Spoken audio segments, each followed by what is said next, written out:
Hi friends, ഇന്നത്തെ വീഡിയോയിലേക്ക് എല്ലാവർക്കും സ്വാഗതം. അപ്പോൾ ഇന്ന് ഉച്ചയായപ്പോൾ തന്നെ ജോലിയൊക്കെ കഴിഞ്ഞിരുന്നു. ഉച്ചയാകുന്നതിന് മുമ്പ് ഒരു 10-11 മണിയായപ്പോഴേ ജോലിയൊക്കെ കഴിഞ്ഞിരുന്നു. പ്രത്യേകിച്ച് കുക്കിംഗ് ഒന്നും ഇല്ലായിരുന്നു. രാവിലെ ടിഫിൻ ഉണ്ടാക്കി, ചപ്പാത്തി മുട്ടക്കറി ഉണ്ടാക്കി.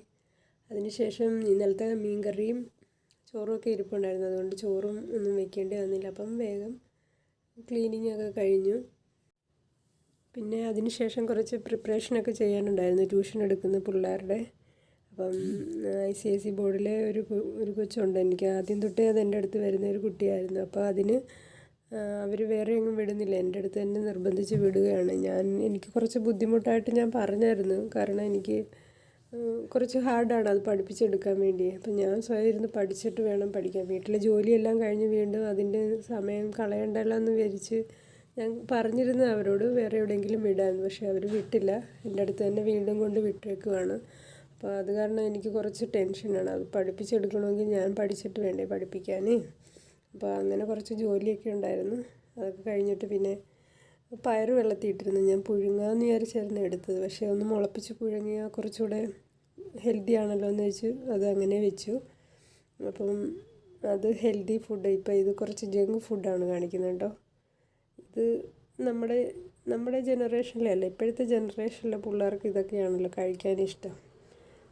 1 കിലോയ്ക്ക് ഇത് 130 125 ഒക്കെ റേറ്റ് വരുന്ന സാധനമാണ്. ഈ റേറ്റിനൊക്കെ നമ്മൾ എന്തെങ്കിലും ഒരു ഫ്രൂട്ട്സോ എന്തെങ്കിലും വെജിറ്റബിൾസ് മേടിച്ച് കഴിച്ചാലും കുറച്ചൊക്കെ വിഷം അതിലൂടെ അകത്ത് പോകും, എന്നാലും സാരമില്ല. അതൊക്കെയല്ലേ നമ്മുടെ ഹെൽത്തി ആയിട്ടുള്ള ഫുഡ്. പിന്നെ വല്ലപ്പോഴൊക്കെ ആകാമല്ലോ എന്ന് കരുതി മോൻ മേടിച്ചുകൊണ്ട് വന്നു. അപ്പോൾ അത് ഫ്രൈ ചെയ്യാനായിട്ട് എടുക്കുകയാണ്. ഇത് വൈകുന്നേരം എടുത്തതാണ് കേട്ടോ. വൈകുന്നേരം ട്യൂഷനൊക്കെ കഴിഞ്ഞിട്ട് കുറച്ചൊന്ന് ഫ്രൈ ചെയ്ത് എടുക്കുകയാണ്. അപ്പോൾ ഇത് നമ്മുടെ ജസ്റ്റ് പൊട്ടറ്റോ ഫ്രൈ ചെയ്ത് എടുക്കുന്ന അത്രയേ ഉള്ളൂ. അതൊരു പാക്കറ്റിലാക്കി വന്നപ്പോഴത്തേന് അതിന് 150 രൂപയൊക്കെ ആയി. 130 150 റേറ്റിലാണ് വിൽക്കുന്നത്. ഇതിൻ്റെ കൂടെ എന്തെങ്കിലും പ്രിസർവേറ്റീവായിട്ട് എന്തെങ്കിലും ചേർക്കുന്നുണ്ടോയെന്ന് അറിയില്ല. അതിൻ്റെ പുറത്ത് കുറച്ചൊരു ക്രിസ്പിനെസ്സും തോന്നുന്നുണ്ട് ഫ്രൈ ചെയ്ത് കഴിയുമ്പോൾ. നമ്മൾ സാധാരണ പൊട്ടറ്റോ ഫ്രൈ ചെയ്യുമ്പോൾ ഇങ്ങനെ കാണാറില്ല, എന്തെങ്കിലും ചേർക്കുമായിരിക്കും എന്തോ. അപ്പോൾ അത് കുറച്ച് ടൊമാറ്റോ സോസും കൂടെ ചേർത്ത് കൊടുക്കാമെന്ന് വിചാരിച്ചു മോന്. അപ്പോൾ അങ്ങനെ അത് ഫ്രൈ ചെയ്ത് വെച്ചിട്ടുണ്ട്. പിന്നെ ട്യൂഷൻ്റെ കാര്യം പറഞ്ഞല്ലോ, അത് ഒരു 2-3 മണിക്കൂറുണ്ട്. അത് കഴിയുമ്പോഴത്തേനും കുഴയും.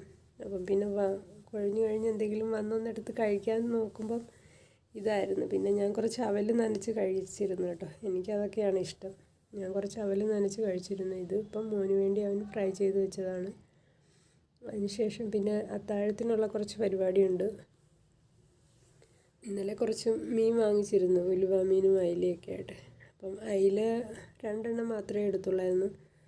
അദ്ദേഹത്തിന് ഈ നല്ല ഫ്രഷ് മീൻ അല്ലെങ്കിൽ ഇഷ്ടമല്ല, വാങ്ങിക്കാൻ ഇഷ്ടമല്ല. അപ്പോൾ അത് ഒരു ഡൗട്ടുള്ളത് കൊണ്ട് 2 മീൻ വാങ്ങി. അപ്പോൾ അത് ഞാനൊന്ന് പൊള്ളിച്ചെടുക്കാമെന്ന് വിചാരിച്ചു. കുറച്ച് കറി വയ്ക്കുന്നതിൽ നല്ലത് അവർ കുറച്ച് ടേസ്റ്റി ആയിട്ട് കഴിക്കട്ടെ എന്ന് വിചാരിച്ചപ്പം ഇഞ്ചിയും വെളുത്തുള്ളിയും സവാള എല്ലാം കൂടെ ഒന്ന് വഴറ്റിയിട്ട്, അങ്ങനെ വിലയിൽ വെച്ച് കെട്ടിയൊന്നും ചെയ്യുന്നില്ല കേട്ടോ. ഒന്ന് വഴറ്റിയിട്ട് മീനൊന്ന് ചെറുതായിട്ട് ഫ്രൈ ചെയ്ത് അതിൻ്റെ ഇലയിൽ വെച്ച് ഇങ്ങനെ ജസ്റ്റ് ഒന്ന് പൊള്ളിച്ചെടുത്തത്. അപ്പം കുറച്ച് ടേസ്റ്റി ആയിട്ട് തോന്നുമല്ലോ. അപ്പോൾ അങ്ങനെ അത് ചെയ്തെടുത്തു. അപ്പോൾ അത്താഴത്തിനേക്കുള്ളത് അത് റെഡിയായി. ഇനി അത്താഴം കഴിക്കാനുള്ളതെല്ലാം നോക്കുവാണ്. അപ്പോൾ ഇന്നത്തെ വീഡിയോ ഇത്രയേ ഉള്ളൂ. പുതിയൊരു വീഡിയോയുമായി നാളെ വീണ്ടും കാണാം.